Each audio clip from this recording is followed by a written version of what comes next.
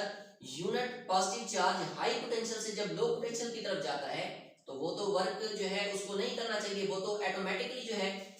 High potential से low potential की तरफ जाता है। वर्क तो हमें उस वक्त करना पड़ता है जब लो से हाई की तरफ जाते हैं। तो इसके लिए असल में होता यूं है, जैसे मैंने आपको पहले बताया, जब आप पहले क्या करेंगे, ये हाई पोटेंशियल से लो पोटेंशियल की तरफ जाएगा, फिर आपने क्या करना है, असल में जब आप लो पोटेंशियल से हाई पोटेंशियल की तरफ लेकर जाते हैं तो आप वर्क करते हैं, वो वर्क इसका in the form of potential energy क्या हो जाता है, स्टोर हो जाता है। जब यहाँ पर स्टोर हो जाएगा तो यहाँ से आप इसको छोड़ेंगे तो तब ये दोबारा क्या करेगा, हाई पोटेंशियल से लो पोटेंशियल की तरफ जाएगा, और जब ये दोबारा हाई पोटेंशियल से लो पोटेंशियल की तरफ जाएगा तो उस वक्त जो जितना ये वर्क करेगा that is called potential difference. तो इसे हम क्या कहेंगे, पोटेंशियल डिफरेंस कहेंगे। तो आई होप कि आपको ये बात समझ में आ गई होगी कि कोई भी यूनिट पॉजिटिव चार्ज जब हाई पोटेंशियल से लो पोटेंशियल की तरफ जाने के लिए वर्क करता है, उस वक्त जो वो वर्क जितना कर रहा होता है वो उसका क्या कहलाता है, हमारे पास पोटेंशियल डिफरेंस कहलाता है। तो पोटेंशियल डिफरेंस का जो हमारे पास फार्मूला होता है वो होता है वर्क डन, जितना उसने वर्क किया, किसने, by a unit positive charge, unit positive charge ने, किसी भी यूनिट पॉजिटिव चार्ज ने जितना आपके पास वर्क किया वो क्या कहलाता है, उसका पोटेंशियल डिफरेंस कहलाता है। इसका जो यूनिट होता है हमारे पास पोटेंशियल डिफरेंस का वो होता है वोल्ट। तो वोल्ट की हम डेफिनेशन की तरफ आते हैं कि वोल्ट हमारे पास क्या होता है। A potential difference of a 1 volt across the bulb means that each coulomb charge passes through the bulb consume 1 joule energy। अब इसका क्या मतलब हुआ, इसका मतलब ये हुआ कि जब भी किसी भी बल्ब के अंदर से जो है अपना 1 कूलम चार्ज पास करेगा, अगर आपके पास कोई बल्ब है, ये फॉर एग्जांपल आपको मैंने बल्ब यहाँ पर बनाया हुआ है, जब इस बल्ब से जो है 1 कूलम चार्ज पास करेगा इस बल्ब के अंदर से, तो इसका मतलब है कि ये 1 जूल एनर्जी जो है क्या कर रहा है, कंज्यूम कर रहा है। यानी जब भी किसी बल्ब से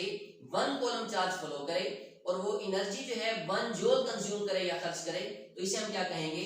1 वोल्ट कहेंगे। तो ये आपके पास आपको वोल्ट की डेफिनेशन का भी पता चल गया होगा। तो इस तरह से हम समझ सकते हैं कि हमारे पास वोल्ट क्या होता है। वोल्ट हमारे पास कितने के बराबर होता है, यानी जब आपके पास 1 कूलम चार्ज किसी भी बल्ब से पास हो तो वो 1 जूल एनर्जी क्या करता है, खर्च करता है, और अगर वो 1 जूल एनर्जी खर्च करे तो ये इसका जो है किसके बराबर होगा, हमारे पास 1 वोल्ट के बराबर होगा। तो आई होप कि आपको ये सवाल समझ में आ गया होगा।